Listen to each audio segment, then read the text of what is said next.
ماشاءاللہ تھے شیخ انصار جو مراٹھی میں اپنی تقریر پیش کر رہے تھے۔ آئیے حضرات، آج کے دور کے اندر جو فرقہ پرست حکومت اپنے آپ کو اس ملک کی آزادی کا حقدار مانتی ہے، اور وہ علماء اکرام جنہوں نے اپنی جانوں کی قربانی دے کر اس ملک ہندوستان کو آزاد کرایا،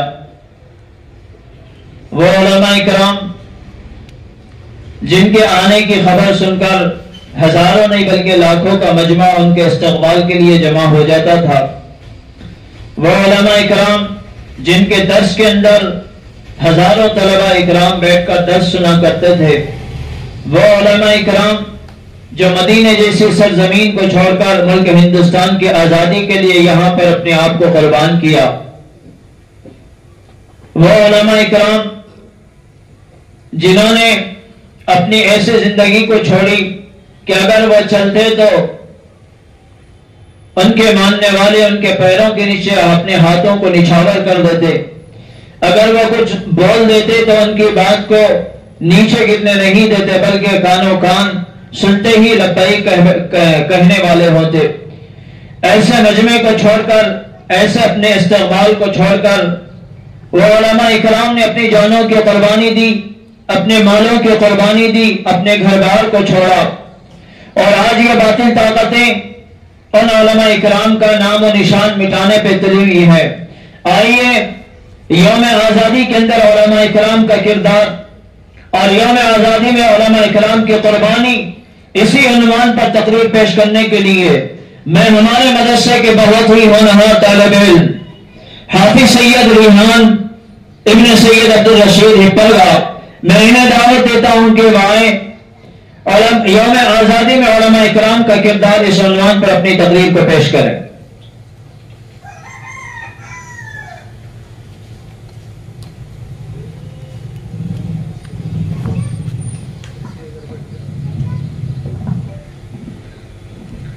السلام علیکم ورحمۃ اللہ وبرکاتہ۔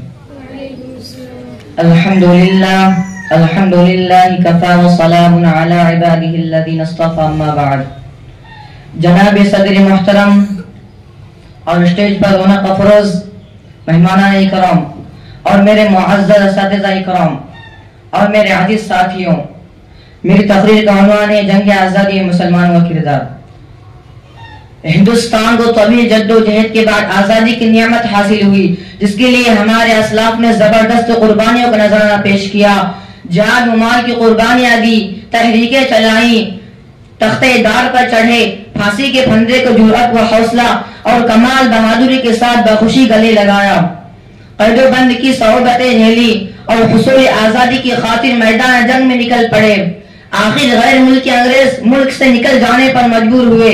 غیر ملکی حکمرانوں نے اپنے اقتدار کو قائم رکھنے کے لیے طرح طرح کی چالیں چلیں، تدبیریں کی، رشوتیں دی، لالچ دیے، پھوٹ ڈالا اور حکومت کا اصول بڑے پیمانے پر اختیار کیا، فرقہ وارانہ اختلافات پیدا کیے، حقائق کو توڑ مروڑ کر پیش کیا، آپس میں غلط فہمیاں پھیلائی، تاریخ کو مسخ کیا۔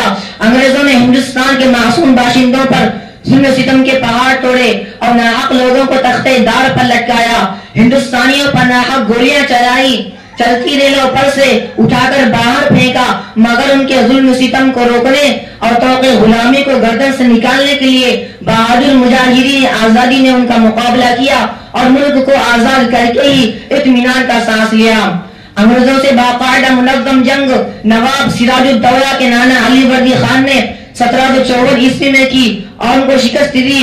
کلکتہ کا ڈائمنڈ ہاربر فورٹ ولیم انگریزوں کا مرکز تھا۔ علی وردی خان نے فورٹ ولیم پر حملہ کر کے انگریزوں کو بھگایا۔ اسے پہلی منظم اور مسلح جنگ آزادی قرار دیا جا سکتا ہے۔ علی وردی خان کے بعد ان کے نواسے نواب سراج الدولہ حاکم ہوئے اور اس خطرے کو محسوس کیا کہ انگریز ان کے ملک پر آہستہ آہستہ حاوی ہو رہے ہیں اور ان کو ملک سے نکالنا ضروری ہے۔ اس نے حوصلہ اور ہمت سے انگریزوں کو شکست دینا چاہا، مگر ان کا دربار سازشوں کا اڈا بن گیا تھا، اس لیے انہیں شکست ہوئی۔ 1757 عیسوی میں برٹش فوج نے ان کے دارالسلطنت مرشد آباد میں انہیں شہید کر دیا۔ تاریخ کے صفحات میں پلاسی کی جنگ 1757 عیسوی اور بکسر کی جنگ 1764 کی تفصیل موجود ہے۔ یہ جنگ بھی ہندوستانیوں کی شکست پر ختم ہوئی۔ اس کے بعد انگریز بنگال، بہار اور اڑیسہ پر پوری طرح حاوی ہو گئے۔ محترم سامعین کرام، ہزاروں ہندوستانیوں کے قتل کے بعد ملک میں برطانوی اثرات بڑھتے چلے گئے۔ انگریز سیاسی اثرات بڑھانے کے ساتھ ساتھ مشنری ورک بھی کر رہے تھے۔ اس زمانے میں دینی مدارس بڑی تعداد میں تباہ کیے گئے۔ ان کوششوں کے ساتھ ساتھ دہلی میں ایک تحریک وجود میں آئی جس کے بانی شاہ ولی اللہ محدث دہلوی رحمت اللہ علیہ 1762 عیسوی میں تھے۔ ان کی وفات کے بعد ان کے صاحبزادے شاہ عبدالعزیز محدث دہلوی رحمت اللہ علیہ نے 1824 عیسوی میں اپنے والد تحریک کو بڑھایا۔ وہ انگریزوں کے سخت خلاف تھے۔ انہوں نے انگریزوں کے خلاف جہاد کا مشہور فتویٰ دیا جس میں ہندوستان کو دارالحرب قرار دیا گیا اور سید احمد شہید رائے بریلوی رحمت اللہ علیہ کو لبریشن موومنٹ کا قائد مقرر کیا۔ 1831 عیسوی میں سید احمد شہید رحمت اللہ علیہ اور شاہ اسماعیل شہید رحمت اللہ علیہ بالا کوٹ میں اپنے بے شمار رفقا کے ساتھ اس ملک کے انسانوں کو آزادی دلانے کے لیے انگریزوں اور ان کے اتحادی ساتھیوں کے خلاف جہاد میں شہید ہوئے۔ لیکن یہ تحریک چلتی رہی۔ مولانا نصیر الدین دہلوی رحمت اللہ علیہ نے قیادت کی ذمہ داری سنبھالی۔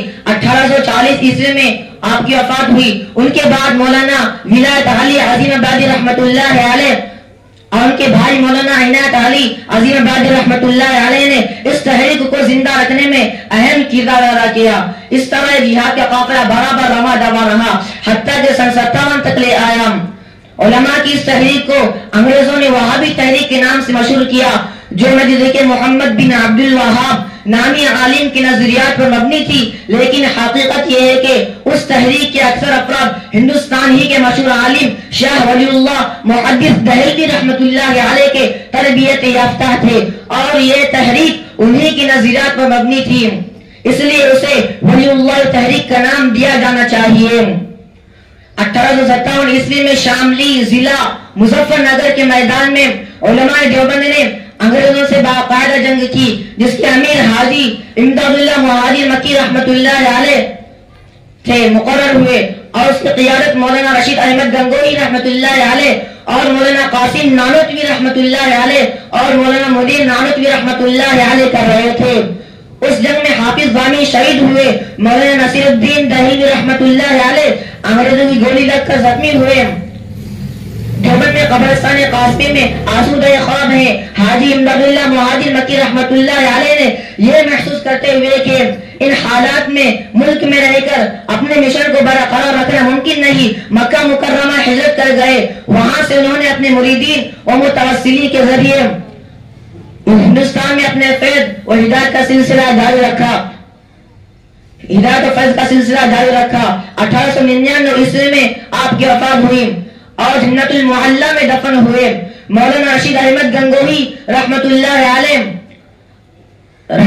علیہ کو گرفتار کیا گیا اور سہارنپور کے قید خانے میں منتقل کیا، پھر کچھ دن کال کوٹھری میں رکھ کر مظفر نگر کے قید خانے میں منتقل کیا۔ 6 ماہ تک آپ کو قید و بند کی مصیبتیں جھیلنی پڑی۔ 1905 عیسوی میں آپ کی وفات ہوئی۔ 1857 عیسوی میں جنگ آزادی میں مسلمانوں کا حصہ۔ 1857 عیسوی میں جنگ آزادی کی ناکامی کے بعد انگریزوں نے ملک پر حملہ کیا۔ یہاں سے انگریزوں کا زوال شروع ہوا۔ حکومت برطانیہ کے لارڈ میکالے جب وائسرائے بن کر آیا تو اس نے مغربی تہذیب، مغربی فکر، نصرانی عقائد قائم کرنے کا ایک پروگرام بنایا۔ اس نے کہا میں ایک ایسا نظام تعلیم وضع کر جاؤں گا جو ایک ہندوستانی مسلمان کا جسم تو کالا ہوگا مگر دماغ گورا، یعنی انگریز کی طرح سوچے گا۔ محترم حضرات، ہندوستان میں اسلام کی حفاظت کے لیے اللہ تعالیٰ نے چند شخصیات کو پیدا کیا۔ ان میں ایک اہم شخصیت حجت الاسلام حضرت مولانا قاسم نانوتوی رحمت اللہ علیہ کی تھی۔ اس زمانے میں اسلام کی بقا، اسلامی عقائد، اسلامی فکر اور اسلامی تہذیب کی حفاظت کے لیے حجت الاسلام حضرت مولانا قاسم نانوتوی رحمت اللہ علیہ نے ایک تحریک چلائی جس کو تحریک دیوبند کہا جاتا ہے۔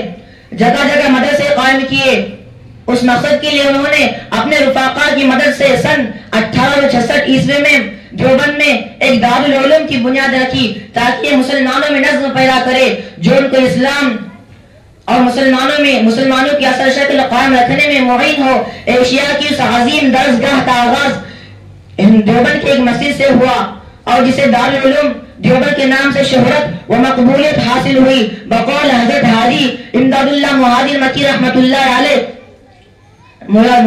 رحمت اللہ علیہ دارالعلوم دیوبند ہندوستان میں بقاء اسلام اور تحفظ علم کا ذریعہ ہے۔ ان کے علاوہ بھی ایک بڑی تعداد کا ذکر تاریخ کے صفحات میں محفوظ ہے جس کی یاد دلوں میں تازہ اور تاریخ کی نئی کتابوں میں محفوظ رہنی چاہیے۔ کسی شاعر نے کیا خوب کہا، جب پڑا وقت گلستان پہ تو خو ہم نے دیا، جب پڑا وقت گلستان پہ تو خو ہم نے دیا، جب بہار آئی تو کہتے ہیں تیرا کام نہیں۔ میں یہاں پر اپنی بات کو ختم کرتا ہوں۔ آخر دعوانا الحمدللہ رب العالمین۔